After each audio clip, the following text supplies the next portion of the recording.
Hey, I'm Dan Persons. This is your Fantastic Valley update. Here's what's going on. Principal photography has started on Hercules. It's directed by Brett Ratner, that guy right there.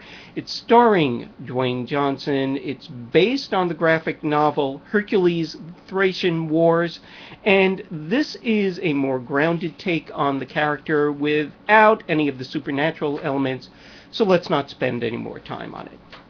Yeah, the title did confuse me too. Apparently this is more sword and sandals than Jason and the Argonauts, so let's move on.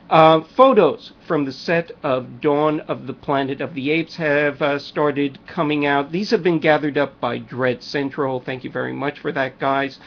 This is, of course, the sequel to Rise of the Planet of the Apes, the very good first reboot of the Planet of the Apes franchise. This one is going to be directed by Matt Reeves, who also did Cloverfield and Let Me In, two films that I liked, so I'm looking forward to what he does here. And this particular sequel is going to be set 10 years after the events of Rise of the Planet of the Apes. James Franco is not in this one. Kerry Russell and Gary Oldman are, and also Andy Serkis, once again, playing Caesar. And they've gathered up some interesting looking shots here. I'll point out some interesting aspects to this.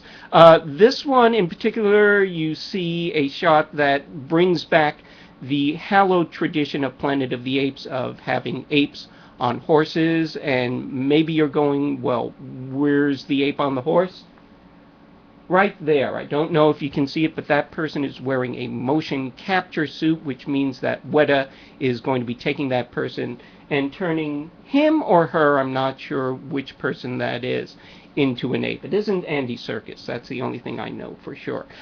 This photo shows you pretty much how far things have gone since the last film and the virus has started taking over. You may be able to see the printing there, restricted access on the overpass, and here again there aren't any captions, so they haven't explained whether these are actors or crew members. I'm presuming they're actors since they're all in uniform. And also it appears that person over to the left there is also wearing a performance capture suit, so probably that person is going to be an ape as well. I want to do another angle on this just to show you the FEMA logo on that sign there. So either this is a place where humans are being sequestered or the apes are being sequestered. Could be one or the other. So, and one more shot just to show you, and here again may be hard to see. Over here is a BART station, so even though James Franco is not in this film, apparently this is still going to be set in San Francisco.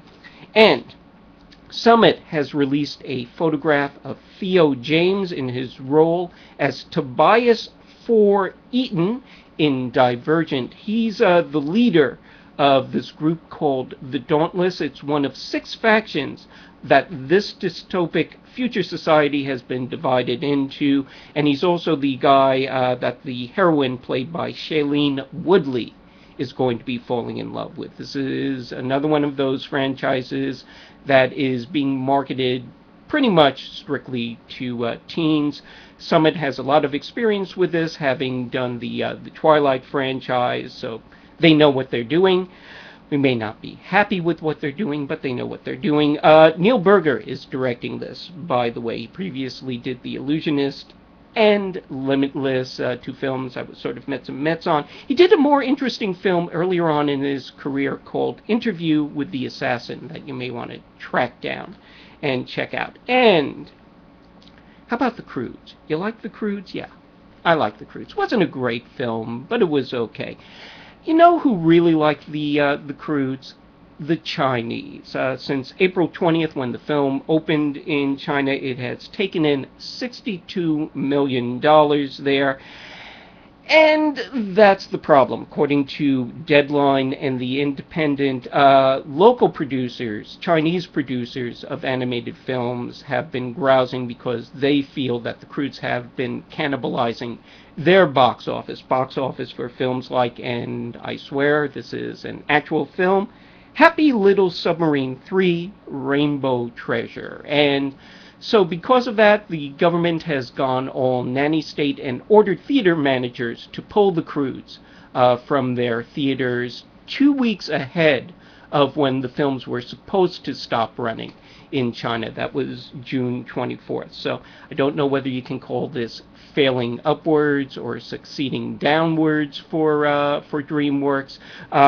It probably means that Warner's is sort of looking over their shoulders right now, since Man of Steel is supposed to open in China on June 20th, and they just better hope that there isn't a locally produced film called Big Guy Who Can Bend Steel and Fly. And that's it for today. Check out more over at cfqonline.com.